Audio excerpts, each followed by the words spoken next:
ከሰራቸው የፊልምና የማስታወቂያ ስራዎች እኩል በአወዛጋቢነቱና በፍቅር ህይወቱ በስፋት የሚታወቀው እንዲሁም በማህበራዊ ሚዲያ ላይ ለተከታዮቹ አስገራሚ ምላሾችን በመስጠት የሚታወቀው አርቲስት ሄኖክ ድንቁ ምን ገጠመው? ሁሌም ስሟን ከአፌ የማለያት ኪዳነ ምህረት በዕለተ ቀኗ ከሞት አትርፋኛለች ሲል አርቲስቱ ተናግሯል። ምን ሆኖ ነው? በሀገራችን የጥበብ መንደር ስሙን እየተከለ ያለው አነጋጋሪውና ማህበራዊ ሚዲያ ላይ በአንድም ይሁን በሌላ ምክንያት ስሙ የማይጠፋው አርቲስት ሄኖክ ድንቁ ሰው ያቅዳል ፈጣሪ ይፈጽማል እንዲሉ አሁን ደግሞ በስራ ላይ እያለ አደጋ አጋጥሞት ህክምናውን እየተከታተለ ይገኛል። ይህ ኢትዮ ኢንፎ ነው።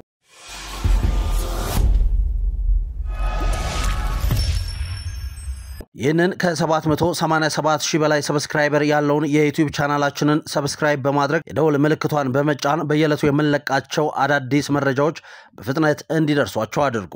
ወደ ዛሬው ዋና ጉዳያችን ልውሰዳችሁ። አርቲስት ሄኖክ ድንቁ በዳይሬክተርነትና በፕሮዲዩሰርነት እየተሳተፈበት የሚገኘው የመጀመሪያውን የሲኒማ ፊልሙን ቀረጻ በጀመረ በ8ኛው ቀን ባለፈው ሰኞ ሰኔ 16 ቀን 2017 ዓ.ም መገናኛ አካባቢ ቀረጻ ላይ እያለ የመኪና አደጋ እንደደረሰበት ሰምቷል። ጠዋት 4 ሰዓት ገደማ በመገናኛ ዘፍመሽ ህንጻ ፍለፊት የመንገድ ላይ ትዕይንት በካሜራ አይን እየቀረጸ በነበረበት ሰዓት ከተቃራኒ አቅጣጫ በፍጥነት የመጣ መኪና ከባድ ጉዳት አድርሶበታል። በዚህ አደጋ ምክንያትም እግሩ እንደተሰበረ ተናግሯል። ይህንን ጉዳት ተከትሎም አርቲስቱ እንደ አደጋው ክብደትና ሁኔታ ቢሆን ኖሮ ዛሬ በዚህ ምድር ላይ በህይወት አልኖርም ነበር።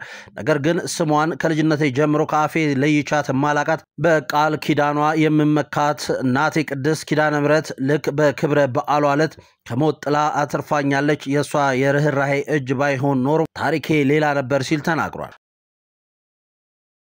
ራን በነበረበት ወቅት ቀረጻውን በጀመርን በ8ኛው ቀን ነው ሰኞ ቀን ይሄ አደጋ ሀፕን ያደረገው። አጋጣሚ የዛን ቀን ደግሞ የኪዳነ ምህረት ቀን ስለነበረ ቀረጻ ከመጀመራችን በፊት ዳቦ ቆርሰን ሻማ አብርተን መዝሙር ዘምረን ጸሎት አድርገን ነበር ወደ ስራችን የገባ ነው። እንግዲህ እንደ እግዚአብሔር ፈቃድ ሆኖ ይሄ አደጋ ለሞት ነበር የመጣው። አደጋው ትንሽ ከበድ ያለ ነበር፣ ግን እግሬ ላይ ብቻ የስብራት አደጋ ሆኖ የሞት ደብዳቤው ተሽሎ እንግዲህ ኪዳነ ምህረት ከሞት ገላግላኛለች ለማለት ያክል ነው። አርቲስቱ አክሎም በተለያዩ ማህበራዊ ሚዲያ እንደሞትኩ ተደርጎ እየተወራ ነው፣ ይህም ነገር ትክክል አይደለም፣ ለላይክና ለኮመንት ተብሎ እንደዚህ አይነት የውሸት መረጃዎች ማሰራጨት ቤተሰብን ይጎዳል ሲልም ተናግሯል። ሄኖክ ድንቁ አደጋውን አስመልክቶ ከታዲያስ አዲስ ጋር ቆይታ አድርጓል። ምን አለ የሚለውን በዝርዝር እንመለከታለን። እንዴት ነህ አሁን ተብሎ ለተጠየቀው ጥያቄ አርቲስት ሄኖክ ድንቁ አሁን ደህና ነኝ ፈጣሪ የተመሰገነ ይሁን አሁን ለውጥ አለኝ ሲል መልሶ በዳይሬክተርነትና በፕሮዲዩሰርነት የተሳተፍኩበት የሚገኘው የመጀመሪያውን የሲኒማ ፊልሜን እየቀረጽን ነበር። ቀረጻው ከተጀመረ 8ኛ ቀኑ ነው። ሰኞ ሰኔ 16 ቀን 2017 ዓ.ም ላይ ነው አደጋው የተከሰተው ብሏል። አክሎም ዕለቱ የኪዳነ ምህረት ቀን ስለነበር ቀረጻ ከመጀመራችን በፊት ጸሎት አድርገን ዘምረንና ሻማ አብርተን እንዲሁም ጸበል ጻድቅ ዳቦ ቆርሰን ነበር ወደ ስራ የገባ ነው ያለው አርቲስቱ አደጋው ሞት የሚያስከትል ከፍተኛ አደጋ ነበር። ነገር ግን የሞት ደብዳቤ ተሽሮ እግሬ ላይ ብቻ በደረሰ አደጋ ከሞት ተርፍ ያለውን ብሏል። አደጋው እንዴት እንደተከሰተ ሲያስረዳም እየሰራ የሚገኘውን አዲሱን የሲኒማ ፊልሙን እየቀረጹ በነበረበት ከጠዋቱ 4 ሰዓት ገደማ ላይ መገናኛ ዘፍመሽ ህንጻ ፍለፊት የመንገድ ላይ ትዕይንት እየቀረጹ በነበረበት ሰዓት ከተቃራኒ አቅጣጫ ወደ እግረኛ መስመር ተጠግቶ በፍጥነት የመጣ መኪና ገጭቶት እግሩ እንዲሰበር እንዳደረገውም ተናግሯል።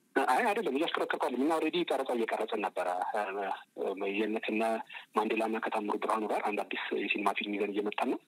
እዛች የመንገድ ሲኖች ነበሩ መገናኛ አካባቢ ዘፍመሽ አካባቢ እንደምታውቂው እዛ አካባቢ እንቅስቃሴዎች ይበዛሉ። እዛ አካባቢ ላይ በእግራችን ሆነን እየቀረጽን የመንገዱ ማካፊያ ላይ ነበርኩኝ እኔ መሀል ላይ። እንዳጋጣሚ እንግዲህ በፍጥነት እያሽከረከረ የመጣ መኪና ኮሪደሩን በጣም ተጠግቶ የነዳው ስለነበረ የእግር እንቅስቃሴ በማደርግበት ሰዓት በፍጥነት መጥቶ የጣለኝ።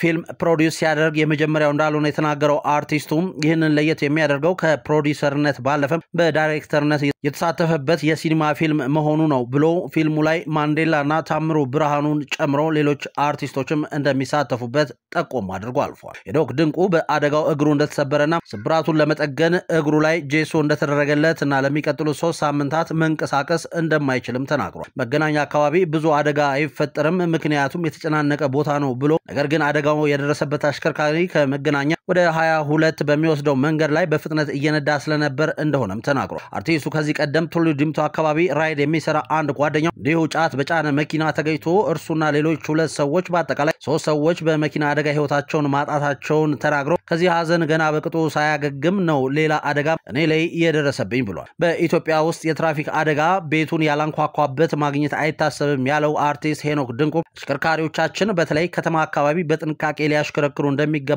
ቢቻል ከ40 እና ከ50 በሰዓት ባይታለፍ ሲልም ተናግሯል። እንደ ምሳሌም ራሱ ላይ የደረሰውን አደጋ አንስቶ ብዙ ሰዎች ከበውን ነበር ያለው አርቲስቱ ያ ሁሉ ሰው ባለበት ነው መኪናውን በፍጥነት ሲያሽከረክር የነበረው እንደው መትረፌ ራሱ ተአምር ነው። አሁን የአካል ጉዳት ነው የደረሰብኝ ህይወቴ ቢያልፍ ደግሞ የበለጠ ከባድ ነበር ብሎ አሽከርካሪዎች ጥንቃቄ ማድረግ እንደሚገባቸው መልእክት አስተላልፏል። አርቲስቱ ስለ ጉዳቱ ተጠይቆ እግሩ እንደተሰበረ እንዲሁም ጉልበቱ አካባቢ ጉዳት እንደደረሰበት ተናግሮ ሌላ ቦታ ግን ሰላም መሆኑን ተናግሯል። በመጨረሻም በፌስቡክ በቲክቶክ እንዲሁም በዩቲዩብ ላይ ሄኖክ የመኪና አደጋ ደርሶበታል ከተባለበት ጊዜ አንስቶ እንደሞትኩ ተደርጎ እየተወራና እየተናፈሰ ነው ያለው አርቲስቱ ለማይረባ ላይክና ሰብስክራይበር ለመሰብሰብ ተብሎ ያልሞተን ሰው ሞቷል ብሎ የውሸት ማውራት ቤተሰብና ወዳጅ ዘመድን ስለሚጎዳ ጥሩ አይደለም፣ የውሸት መረጃን ማሰራጨትም ተገቢ አይደለም ሲል ተናግሯል። በዛውም ለኢትዮጵያ ሕዝብ ለታምሩ ብርሃኑና ለፊልም ክሩዎቹም ምስጋናና አቅርቦ ሁሉም በየሃይማኖቱ ከህመሙ በቶሎ እንዲያገግም ጸሎት እንዲያደርጉለት ጠይቀዋል። ውድ የኢትዮ ኢንፎ ቤተሰቦች የተሻሉና እውነተኛ መረጃዎችን በፍጥነት እንዲደርሳችሁ ይህንን ከ787 ሺህ በላይ ሰብስክራይበር ያለውን የዩቲዩብ ቻናላችንን ሰብስክራይብ በማድረግ የደወል ምልክቷን ይጫኑ። መልካም ጊዜ